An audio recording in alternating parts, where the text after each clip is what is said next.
जोरू का गुलाम। क्या हुआ, तबीयत ठीक नहीं क्या? नहीं, विनोद जाने क्यों बहुत चक्कर आ रहे हैं। बिल्कुल उठा नहीं जा रहा। कोई बात नहीं, कमजोरी है। बस तुम आराम करो, मैं चाय बनाता हूँ। लेकिन विनोद, मम्मी जी नाराज हो जाएंगी।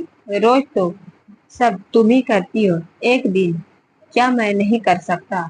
तुम आराम करो। विनोद ने सौम्या के बालों को सहलाकर मुस्कुराते हुए कहा। तो सौम्या भी मुस्कुरा उठी और निश्चित मन से आंखें बंद कर करवट बदल लिया। सौम्या और विनोद की शादी को अभी कुछ ही महीने बीते थे। विनोद के घर में सिर्फ उसकी माँ रमा जी थी। विनोद के पिताजी कुछ सालों पहले गुजर चुके थे। विनोद की माताजी पुराने ख्यालों की महिला थी। उन्हें यूं विनोद का सौम्या का हाथ बटाना बिल्कुल पसंद नहीं आता था। विनोद एक बहुत ही नेक दिल इंसान था। आम मर्दों से अलग सोच रखता था। जहां तक होता, सौम्या की घर के कामों में भी मदद कर देता था। रमा जी जब भी विनोद को सौम्या की मदद करते देखती, मन ही मन में चिढ़ जाती थी। सौम्या जानती थी उसकी सासू माँ को ये पसंद नहीं आता था, तो वो हमेशा विनोद को मना करती। लेकिन विनोद नहीं मानता था। कभी गीले कपड़े छत पे सूखने डाल देता तो कभी रसोई में मदद करने चला आता था। विनोद, अपने रहने दीजिए, मैं कर लूंगी। क्यों कर लोगी, अकेले मैं भी मदद कर देता हूँ। जल्दी काम होगा, तब तो कुछ समय हम दोनों को भी मिलेगा। लेकिन माँ जी, क्या माँ जी, शादी के पहले मैं उनकी भी तो मदद करता था। सो अब तुम्हारी कर रहा हूँ, हंसते हुए विनोद कहता। तो सौम्या चुप लगा जाती। लेकिन सासू माँ के चेहरे पर आते जाते भाव उसे सब पता जाते कि बेटे का यूं रसोई में बहू का हाथ बटाना उन्हें रास नहीं आता था। इधर कुछ दिनों से सौम्या की तबीयत कुछ ठीक नहीं रह रही थी। कमजोरी के कारण अक्सर चक्कर आ जाते थे। सब कुछ जान सुन के भी रमा जी निर्विकार भाव से चुप्पी लगाए रखती, जैसे कुछ मालूम ही ना हो। सौम्या को अपनी सासू माँ का व्यवहार से बहुत दुख होता, लेकिन सीधी सरल सौम्या मौन रख उनका मान रख लेती थी। आज भी सौम्या के आराम करता छोड़ विनोद ने चाय बना, खुद भी पिया और अपनी माँ को भी दे दिया। तूने क्यों चाय बनाई विनोद, बहू कहाँ है? माँ, सौम्या की तबीयत ठीक नहीं तो वो सो रही है। डॉक्टर की दिखा दिया, दवा करवा दिया। अब ये कैसी कमजोरी है जो जा ही नहीं रही है? कैसी बीमार बहू घर आ गई। माँ, ऐसा क्यों बोल रही हो? बीमारी घर और इंसान देख थोड़ी ही आती है। और फिर सौम्या को टाइफाइड हो गया था, उसके बाद तो कमजोरी आती ही है। वो तो ठीक है, लेकिन नाश्ते का क्या होगा? मेरी भी उम्र हो चली है, मुझसे इतना काम नहीं होता। बेटे के बात पे मुंह बनाती रमा जी ने कहा। माँ की बात पे विनोद आश्चर्य में पड़ गया। अभी 6 महीने ही हुए थे सौम्या को बहू बन आए हुए। उसके पहले तो सारा काम माँ अकेले ही करती थी। एक काम वाली आती थी सफाई करने, उसके साथ भी माँ लगी रहती थी। और अचानक 6 महीनों में माँ इतनी बूढ़ी हो गई कि एक कप चाय भी नहीं बना सकती थी। माँ के साथ बहस में करना विनोद को किसी भी दृष्टिकोण से उचित नहीं लगता था। इसलिए उसने बिना कोई जवाब दिए नाश्ते की तैयारी की और ऑफिस निकल पड़ा। थोड़ा सोकर सौम्या उठी तो तबीयत संभली लग रही थी। नहा धोकर दोपहर का खाना बनाया। माँ जी, खाना खा लीजिए, बहुत जल्दी बना दिया खाना बहू।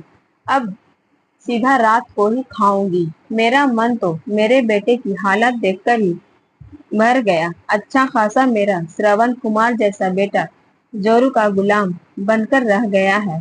सासू माँ की रूखी बातें सुन सौम्या की रुलाई फूट पड़ी। चुपचाप सास को खाना दे कमरे में आ गई। पिछले 6 महीनों की बीती बातें आंखों के आगे चलचित्र सी घूम रही थी। कितना खुश थी सौम्या विनोद को अपने हमसफर के रूप में पाकर। उसका सौम्य स्वभाव और सुलझा व्यक्तित्व सौम्या को बहुत पसंद आया था। छोटा सा परिवार था विनोद का। कहाँ तो सौम्या ने सोचा था कि अपनी सासू माँ की सेवा कर उनका दिल जीत लेगी, लेकिन यहाँ तो सासू माँ हमेशा उखड़ी उखड़ी रहती। सौम्या से शाम को विनोद ऑफिस से आया तो सौम्या की सूजी आंखें और माँ का सूजा मुंह जैसे सब बता दिया। उसे समझ तो विनोद भी रहा था कि उसकी माँ व्यवहार सौम्या के प्रति अच्छा नहीं, लेकिन माँ को दुख न हो तो चुप लगाए हुआ था। क्या हुआ माँ, सब ठीक है ना? मुझे क्या होना है, तुनक के माँ ने जवाब दिया। फिर नाराज क्यों हो? सौम्या का चेहरा भी उतरा हुआ। वाह बेटा वाह, बड़ी जल्दी बीवी का चेहरा पढ़ना सीख गया।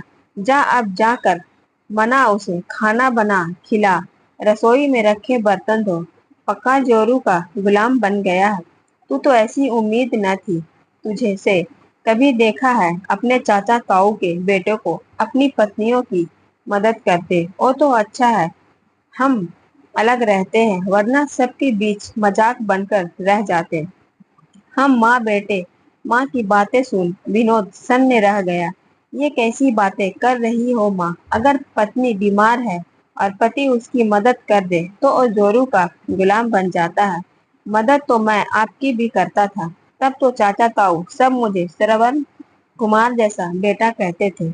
अब अगर मैं सौम्या की मदद कर रहा हूँ वो भी तब जब उसकी तबीयत ठीक नहीं है, तो मैं गुलाम बन गया। माँ, जब सौम्या हम दोनों का ध्यान रखती है तो क्या मेरा और आपका फर्ज नहीं कि हम उसका ध्यान रखें? मेरे हर जरूरत में वो मेरे साथ खड़ी रहती है, तो मैं क्यों ना खड़ा रहूं उसके साथ? पति पत्नी के रिश्ता बराबरी का होता है। ये कहाँ लिखा है कि सारे काम पत्नी की और आराम पति के होते हैं? घर के कामों में अपनी पत्नी की मदद करने से ना तो मैं जोरू का गुलाम बनता हूँ और ना ही मेरी मर्दानगी कम होती है। मर्दानगी तो औरत को सम्मान देने में है, उसे बराबरी का अधिकार देने में है। बल्कि मैं तो फक्र से कहता हूँ कि मैं जोरू का गुलाम नहीं, एक जिम्मेदार पति बनने की कोशिश कर रहा हूँ। माँ, बहुत छोटा परिवार है हमारा, बस हम तीन ही तो हैं। आप बड़ी हैं, हमारी माँ है। ऐसे में अगर आप हम दोनों को प्यार और आशीर्वाद नहीं देंगी तो कौन देगा? माँ, सौम्या बहुत अच्छी लड़की है, उसको प्यार देंगी तो बदले में आप भी मान सम्मान पाएंगी। विनोद की बात सुन रमा जी भी दंग रह गई। कट्टू लेकिन कितनी सच्ची बातें कहा गया था। उनका बेटा जब बेटा सेवा करे तो श्रवण कुमार, और जब वही बेटा जब अपनी पत्नी की मदद करे तो जोरू का गुलाम बन जाता है। अपनी छोटी सोच पे आज खुद ही शर्मिंदा हो गई थी। रमा जी माँ के चेहरे पे आए भाव पढ़ मन ही मन विनोद भी समझ गया कि आज उसकी माँ को रिश्तों की सही परिभाषा समझ आ गई थी। विनोद का मन निश्चिंत हो उठा था, क्योंकि अब उसका परिवार एक सुखी परिवार बनने की राह पे चल पड़ा था। फिर ये पाठ गगन, जब भी कोई बेटा अपने पिता भाई बहन की सहायता या सेवा करता है तो श्रवण कुमार बन जाता है, लेकिन जब वह पत्नी की मदद करे तो जोरू का गुलाम बन जाता है। ये कहाँ तक उचित है? पति पत्नी तो बराबर के रिश्ते में होते हैं। फिर प्यार और देखभाल दोनों को एक दूसरे की बराबर ही करनी चाहिए।